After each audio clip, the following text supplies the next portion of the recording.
வணக்கம் சார். வணக்கம்மா, சொல்லுங்கம்மா. சார், நீங்கள் ஒரு பதிவில் தெய்வ நடமாட்டம் இருக்குது அப்படின்னா என்னென்ன மாதிரியான அறிகுறிகள்லாம் இருக்குன்னுலாம் சொல்லியிருந்தீங்க இல்லையா? இப்போ என் கேள்வி என்னென்னா, இப்போ ஒரு வீட்டில் தெய்வம் இல்லைன்னு சில பேர் சொல்கிறாங்க.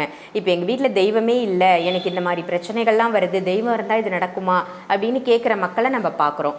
தெய்வ நடமாட்டம் இல்லை அப்படின்னா என்ன மாதிரியான விஷயங்கள்லாம் சார் இருக்கும்? ஓகேம்மா, பொதுவாக தெய்வம் ஒரு வீட்டில் இருக்குது அப்படின்றது குரு கர்மா.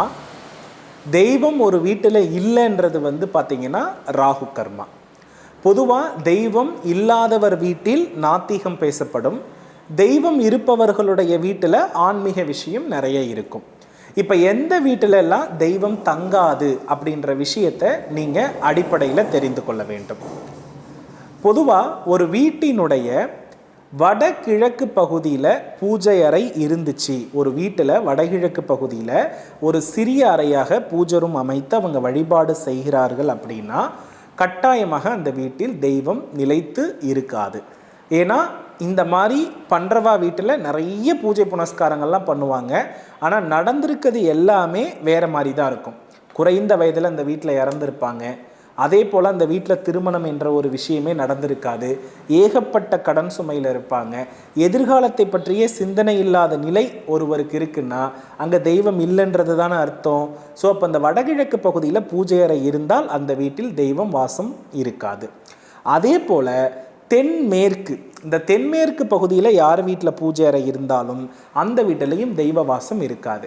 ஏன்னா தென்மேற்கில் நீங்கள் பூஜை அறை வச்சிட்டிங்கனாலே உங்கள் வீட்டு தலைவனை நீங்கள் வெளியே அனுப்புறீங்கன்றது அர்த்தம். யார் வீட்டில் தென்மேற்கில் பூஜை ரூம் இருக்கிறதோ அந்த வீட்டு தலைவன் வீட்டுக்குள்ளேயே இருக்க மாட்டார். வீட்டுக்கு வெளியே தான் நிறைய நாள் இருப்பார். அது வெளி மாநிலமாக இருக்கலாம், வெளி நாடாக இருக்கலாம், அல்லது சொந்த ஊர்லேயே வேறு இடத்துல இருந்து ஸ்டே பண்ணிக்கிட்டு இருக்கலாம். இது போன்ற தன்மை வளர்ந்து அவருக்கு தீய தொடர்புகளை இந்த தென்மேற்கு பூஜை அறை கட்டாயமாக ஏற்படுத்தும். இரட்டை திருமணம், தகாத உறவுகள், இது எல்லாமே தென்மேற்கு பூஜை அறை உறுதியாக ஏற்படுத்தி தந்துடும். அதனால் இந்த இடத்திலும் நமக்கு தெய்வ வசியத்தை பற்றி பேச முடியாது. ஸோ அதனால் தென்மேற்கில் பூஜை அறை கட்டாயமாக என்ன பண்ணக்கூடாது, இருக்கக்கூடாது. மூன்றாவது சிம்டம்ஸ் என்ன அப்படின்னா, நம்ம வீட்டில் தெய்வம் குடிகொண்டிருக்கக்கூடிய இடமாக சொல்வது வீட்டினுடைய தலைவாசல். யாருடைய வீட்டுடைய தலைவாசலில் கரையான் அரித்திருக்கிறதோ, எறும்பு புற்று வந்திருக்கிறதோ, தலைவாசலில் இருக்கக்கூடிய தாழ்பால்கள் உடைக்கப்பட்டிருந்து அதை சரி செய்யாமல் இருக்கிறதோ, தலைவாசலில் அடித்திருக்கக்கூடிய வர்ணப்பூச்சி எங்கு கலைந்திருக்கிறதோ, அதில் அதிக முடிச்சுகள் யார் வீட்டில் தலைவாசலில் இருக்கிறதோ அங்கே தெய்வ வசியம் என்பது இருக்காது. இது மூன்றாவது விஷயம். இந்த அமைப்பெல்லாம் அடிப்படையில் இருந்துச்சுனாலே அந்த வீட்டில் ஆட்டோமேட்டிக்கலி என்ன ஆகும்னா சிலந்தி வலை, அதே போல் பார்த்திங்கன்னா விஷ ஜந்துக்களுடைய தொடர்புகள், தேல், பாம்பு, பூரான், வௌவால், சிலந்தி, இது போன்ற ஜந்துக்கள் என்ன ஆகும்னா அந்த வீட்டை ஆக்குப்பை பண்ண ஆரம்பிக்கும். ஏன்னா இது எல்லாமே ராகுவினுடைய அம்சம் உள்ள ஜந்துக்கள். ஸோ இந்த இடத்துல நாம் தெய்வநிலை வீட்டில் இல்லைன்னும் பொழுது இந்த 4 நிலைகள் அந்த இடத்துல குடிகொண்டிருக்கிறத நம்மளால் கண்கூடாக பார்க்க முடியும். அப்போ மாலை நேரத்தில் உங்கள் வீட்டுக்கு வௌவால் வருது, மாலை நேரத்தில் உங்கள் வீட்டுக்கு பூரான் வருகிறது, மாலை நேரத்தில் உங்கள் வீட்டுக்கு தேல் வருகிறது, மாலை நேரத்தில் உங்கள் வீட்டுக்கு பார்த்தீங்க அப்படின்னா விஷ ஜந்துக்களுடைய தொடர்புகள் ஏதோ ஒரு அடிப்படையில் வருதுனாலும் அந்த வீட்டில் தெய்வ வாசம் இல்லை அப்படின்றது அறிகுறி. அதே போல் ஒரு வீட்டில் நீங்கள் நல்லா செடி வளர்க்குறீங்க, திடீர்னு பட்டு போகுதுன்னா தெய்வம் இல்லைன்னு அர்த்தம். இப்போ நீங்கள் பார்த்தீங்கன்னா காரணம் இல்லாமல் துளசி செடி கருகலாம், அல்லது ரொம்ப நாளாக நீங்கள் பராமரிச்சுட்டு இருந்த மரம் செடி கொடிகள் கருகி இருக்கிறத பார்க்கலாம். இது தெய்வ வாசம் இல்லை அப்படின்றதினுடைய அடையாளமாக இருக்கிறது. அதே போன்று வீட்டினுடைய சுவர்கள், அதில் குறிப்பாக உங்கள் வீட்டில் கிழக்கு பக்க சுவர் இருக்கு இல்லையா, அதில் பூஞ்சை தொற்று மாதிரி நீர் வடிந்து பெயிண்ட் உறிஞ்சிருக்கிறது, விரிசல் ஏற்பட்டிருக்கிறது, கிறுக்கல்கள் இருப்பது, இது எல்லாம் ஒரு வீட்டில் தெய்வ வசியத்தை நிலைநிறுத்தாது, தெய்வத்தை வெளியேற்றக்கூடிய செயல்களாக இருக்கும். அதற்கு அடுத்தபடியாக மிக முக்கியமான விஷயம், உங்கள் வீட்டில் வளர்க்கக்கூடிய செல்ல பிராணிகளை புதைத்தாலோ அல்லது சிறு வயதில் இறைந்த குழந்தைகளை நீங்கள் வீட்டுக்கு பின்பக்கம் நிறைய பேருக்கு புதைக்கக்கூடிய தன்மை இருக்கு.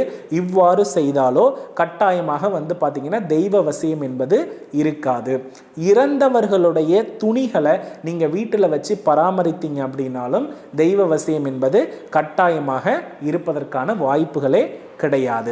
ஸோ இது போன்ற அடிப்படையான நிறைய விஷயங்கள் இருக்கிறது. இதெல்லாம் நீங்கள் கரெக்டாக கவனித்து செயல்படுத்தினால் மட்டும்தான் உங்களுக்கு குரு கர்மா வேலை செய்யும். குரு கர்மானா என்ன? அதுக்கு பேர் தான் நல்ல நேரம்னே பேர். இப்போ நான் சொல்லியிருக்கிற சிம்டம்ஸ்லாம் எந்த வீட்டில் இருக்கிறதோ அந்த வீட்டில் தெய்வம்னு நீங்கள் தொட ஆரம்பிச்சிட்டிங்கன்னா சண்டை, பிரச்சனை, அடித்தடி, இதை தவிர வேறு எதுவுமே நடக்காது. இதையெல்லாம் மாற்றிவிட்டு இதையெல்லாம் சுபமாக அமைத்து பின் தெய்வத்தை தேடினால் நல்ல வசியம் உருவாகும்.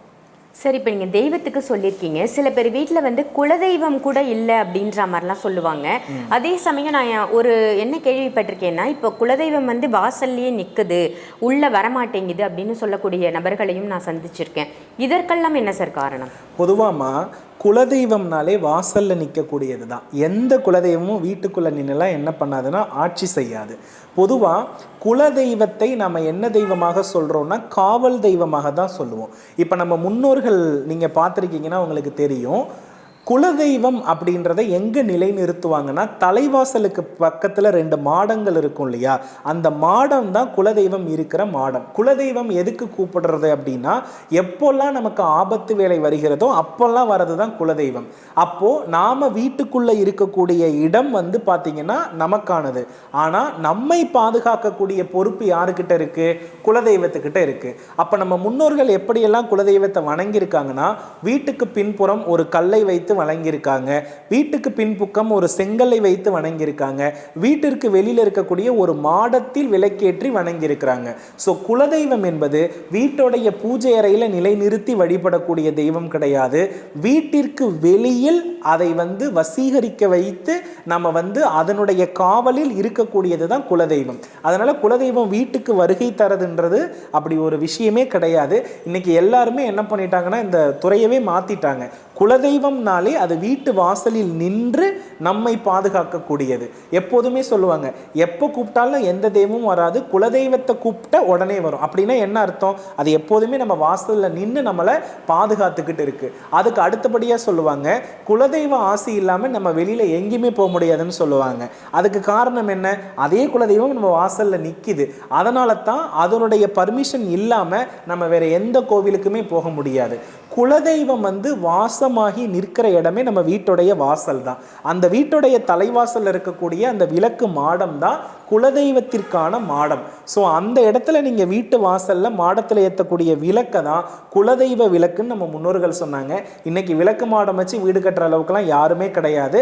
அதை அப்படியே ஆல்டர்னேட்டாக படமாக மாற்றி பூஜை அறையில் வச்சுட்டாங்க. ஆனால் அப்படி ஒரு வீட்டுக்குள்ள குலதெய்வத்தை வைத்து அடைக்கக்கூடாது. வீட்டுக்கு வெளியில் பிரபஞ்சத்தினுடைய ஒளியில் வைத்து வழிபடுறது தான் குலதெய்வம். ஸோ வீட்டுக்கு வெளியில் உங்களுக்கு வாசலில் ஒரு மாடம் அமைத்து அதில் ஒரு விளக்காக நீங்கள் குலதெய்வத்தை வழிபட்டாலே கண்டிப்பாக உங்களுக்கு நன்மை நடக்கும்.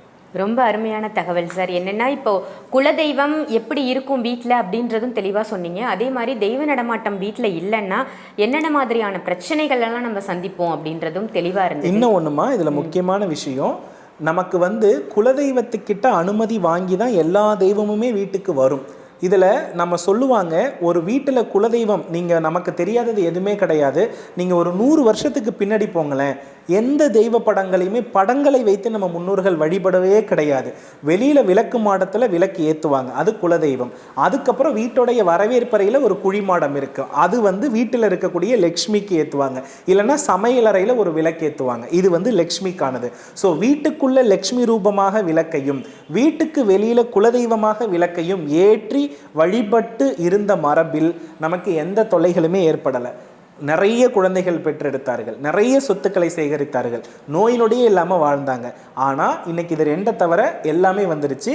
அதுக்கு ஈக்குவலாக பிரச்சனையும் தலைக்கு மேலே போயிடுச்சு. ஸோ எதை செய்ய வேண்டுமோ அதை செய்கிறத விட்டுட்டு நம்ம எல்லாத்தையுமே செஞ்சிட்டு இருக்கோம். அதனால தான் இன்னைக்கு மனிதர்களுடைய பிரச்சனைகளுக்கும் இவ்வளோ காரணமாக இருக்கிறது.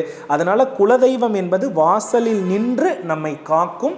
இதுதான் யதார்த்தம். இதை நம்ம புரிஞ்சுக்கிட்டாலே போதும். ரொம்ப அருமையான தகவல் கொடுத்தீங்க சார். ஏன்னா நிறைய பேருக்கு இந்த கன்ஃபியூஷன் இருக்கும். அது எல்லாமே இந்த தகவல் மூலமாக நிச்சயமாக தீர்ந்தது அப்படின்னே சொல்லலாம். நல்ல தகவல். நல்லதுமா. மேலும் ஒரு நல்ல பதிவோடு சந்திக்கலாமா.